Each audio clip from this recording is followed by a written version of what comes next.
Oh my word, it's actually Stockpile Friday. How are ya?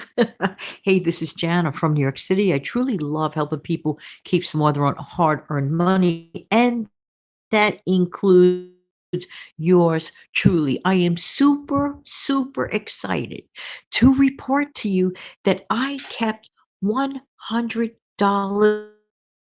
lower. Mind you, even during these times of September, how did I do that? I'm going to outline some four ways. Number one, I did it with great intention. I said, this was at the beginning of the month when I made up my mind. I said, Janet, you are going to work with $150, not a penny more. Can you do this? Because normally I'd say that my grocery budget is somewhere for the month in between 250 to 300 bucks a month. You have to understand that some of the prices around here are not necessarily like maybe some of the prices elsewhere. So, yeah, just saying, just saying. So, and I still did it. This is what makes me even happier to know that it doesn't matter where you live. It might matter a little difference in the numbers, but if you make up your mind, you can do it. We can do it. Okay, so what exactly did I do? Number one, the main thing is that I made up my mind and I did this with great intention. I said, I am going to work with that $150. And I let that $150 work with me because I assigned it to, if you will. All right, number one, actually, it's like number one and number two. Okay, the first thing I mentioned was that I wanted to do it with great intent. And you definitely need to make a little bit of a plan ahead of time. It's not a big deal. You sit down and you do it. I also worked with the stuff that I had. Because the previous month on purpose, when I saw that bread was on sale, you better believe that I purchased a couple of loaves of bread and I put them in the freezer because my planned future intention when I purchased those loaves of bread was to know that I'm going to make sandwiches my friend.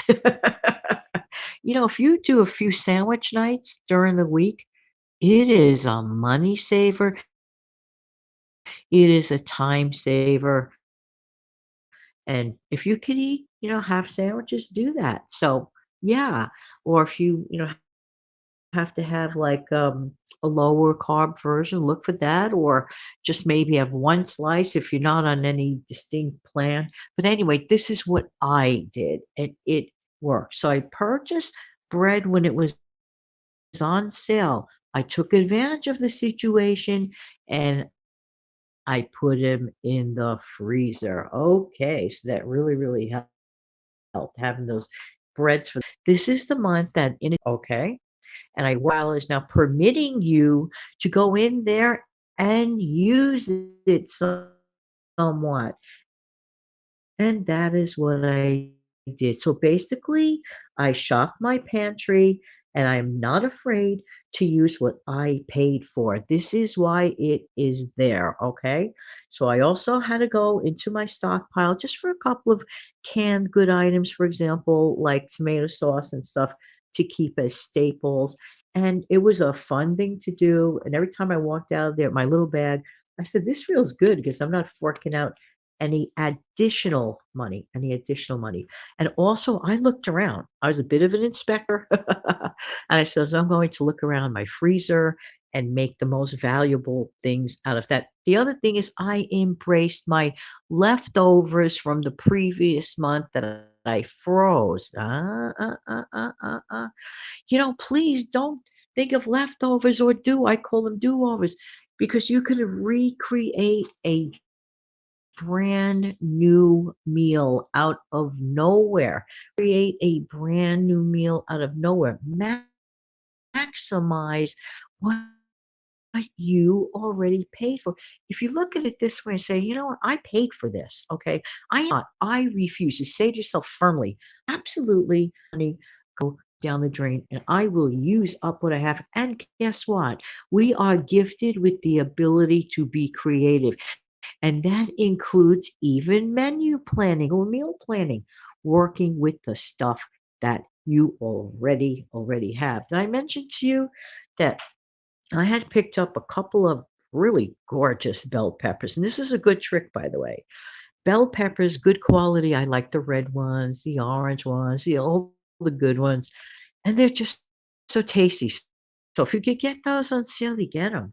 So I picked up a couple of wonderful red bell peppers.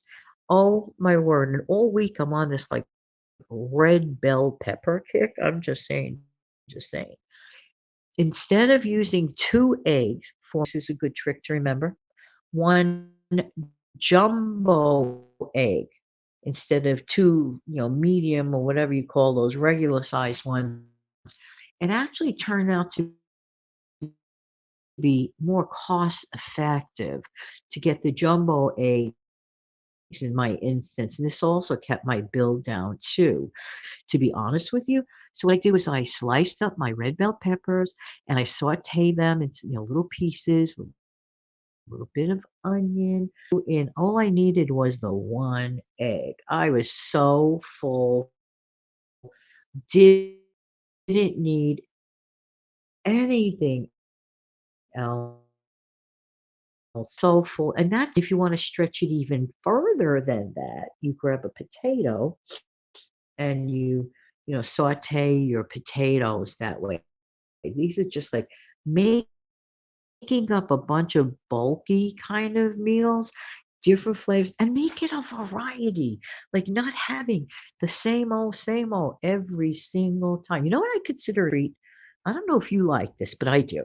I am a huge fan of raisin bread. To me, raisin bread is almost like a pastry. Now, years ago, I don't remember the company name, and I don't know if it exists. It had like a clear wrapper with a little bit of purple on the outside. It was a raisin bread that actually, I think they called it Dutch raisin bread back then. It actually had on the top of it literally like a frosting, like a cake frosting, the kind you can make yourself, to be honest with you. So you could turn like literally toasted raisin bread into the most amazing bread pudding. And actually, that's another treat. Instead of getting cake, instead of getting cookies, what I did was I had some, like now, the previous month had some stale bread that I cubed up. I threw that in the freezer and I made me a quick, yummy bread pudding. And if you do that past its prime, you are getting more bang for your buck. Okay. So these are like totally wonderful ways that you absolutely can save a bunch of money. So I saved $100. Okay. Hey, listen, saving $100 is nothing to sneeze at. So what I decided to do with that $100, because I consider it as if an earning, I put it away towards actual savings. That plus my still habit of the dollar a day. I literally do this, okay? So I don't literally put like single dollars unless I have them, but I will put aside every month at the very least because it's mindless. It's a mindless thing to do. Do whatever you want with it, but put it away in savings, create a name it and save it kind of little account at home. And how many times you could use that for future groceries, anything that may come up unexpectedly. You never know. Having that little bit of cash on hand makes a big difference. So I encourage savings of all sorts. And like I said, I'm very proud to say that I saved $100 on my groceries this past September. You could do it too. Have an amazing, fantastic day, everybody. Take good care. Bye bye.